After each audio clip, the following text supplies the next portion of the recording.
மற்றும் ஒரு அண்மை செய்தி, இந்தியா ஆஸ்திரேலியா இடையிலான மூன்றாவது டெஸ்ட் டிரால் முடிந்திருக்கிறது. அது குறித்த அண்மை செய்தியை தற்போது பார்த்து வருகிறோம்.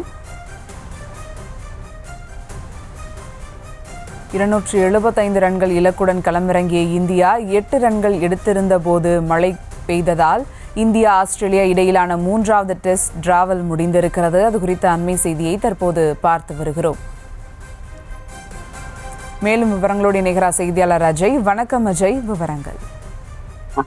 ஆஸ்திரேலியா சென்றிருக்கக்கூடிய இந்திய அணி 5 போட்டிகள் கொண்ட டெஸ்ட் தொடரில் பங்கேற்று விளையாடி வருகின்றனர். இதுல முதல் 2 போட்டிகள் நடந்து முடிந்த நிலையில இரு அணிகளும் தலா ஒவ்வொரு புள்ளிகள் பெற்று சமநிலையில் இருக்கிறார்கள். மூன்றாவது டெஸ்ட் போட்டி என்பது தொடங்கி நடைபெற்று வந்திருக்கக்கூடிய நிலையில மூன்றாவது டெஸ்ட் போட்டி டிராவில் முடிய அதிக வாய்ப்பு இருப்பதாக கூறப்பட்டது. அதாவது மழை குறுக்கீடு சற்று அதிகமாக இருப்பதன் காரணமாக, அடிக்கடி மழை வந்ததன் காரணமாக மூன்றாவது டெஸ்ட் போட்டி டிராவில் முடியலாம் என்றும் பேசப்பட்டது. யாரும் எதிர்பார்க்காத வகையில முதல் இன்னிங்ஸ்ல இந்தியாவின் கடைசி விக்கெட் பார்ட்னர்ஷிப், அதாவது பும்ரா, ஹர்ஷ்தீப் சிங் ஆகியோர் இருவரும் ரன்களை குவித்து ஃபாலோ ஆன் தவிர்க்க உதவினர்.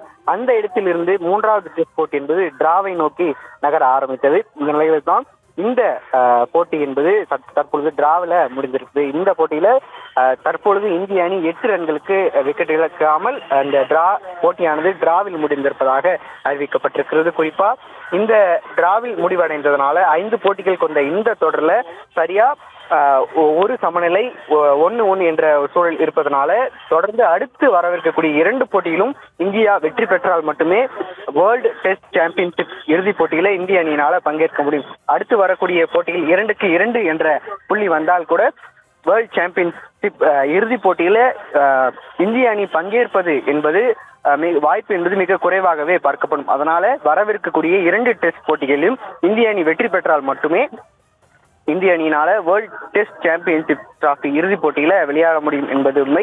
அது மட்டும் இல்லாம இந்த பார்டர் கவாஸ்கர் டிராபியோட அஸ்வின் ஓய்வு பெற இருப்பதாகவும் தகவல்கள் வெளியாகி கொண்டிருக்கிறது. தற்பொழுது இந்த டிராவில் முடிவடைந்ததன் காரணமா டிரெஸ்ஸிங் ரூமிற்கு சென்ற ரவிச்சந்திரன் அஸ்வின் விராட் கோலியை கட்டி அணைத்து ஆரத்தருவி அழுதக்கூடிய காட்சியும் நம்மால் பார்க்க முடியுது. அதனால ஒட்டுமொத்த கிரிக்கெட் ரசிகர்களுமே அஸ்வின் ஓய்வு பெற போகிறாரா என்ற கேள்வியும் சமூக வலைதளங்களை பரப்பி வருகிறாங்க.